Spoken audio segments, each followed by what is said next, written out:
అవునా కదా? మీరెవరింటికని వెళ్ళి ముచ్చట పెడితే అవి ఏమో కొట్టకుండా చెప్పడమే ఆపేస్తాం. అవునా కదా? నాకు కూడా అదే రోగం. నేను మాట్లాడిన దానికి మీరు మాట్లాడితే ఏదైనా ఒకటి మాట్లాడతా. మీరు మాట్లాడినా మాట్లాడకపోయినా నేను మాట లాస్ రాదు. అవునా కదా? ఇదే సిస్టమ్ పట్టుకొని ఇప్పుడు నేను ఒకసారి ఎంత అమౌంట్ తీసుకున్నా చెప్పాలా? నేను మన పాఠశాల పెట్టిన సార్ మా పాప మొత్తం లెక్క చేసింది 7,500 నాకు అర్థం కావట్లే, 7,500,000 అర్థం కావట్లేదు అన్న. మేడం 75 లక్షలు తీసుకుని పెట్టేది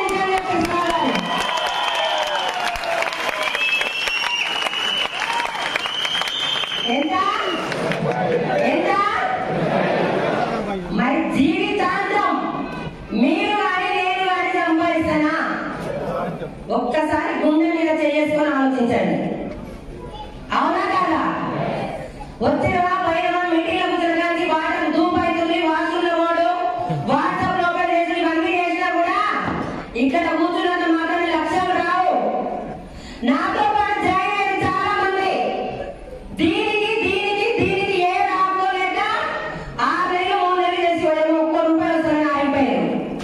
అదే నా పైన సార్ వాళ్ళ చెక్ ఎందుకు వస్తుంది, వాళ్ళు ఏం చేసిండ్రు అని కొన్ని రోజులు తెలుసుకొని వాళ్ళతో పాటు జర్నీ చేస్తే ఈ రోజు ఒక నెలకి 4,55,280 ఒక నెల జీతం.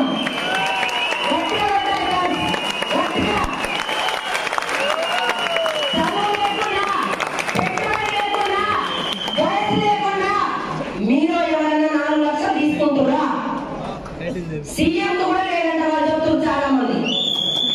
అవునా కదా?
మా మేడం ఇస్తుందా? ఇస్తుందా?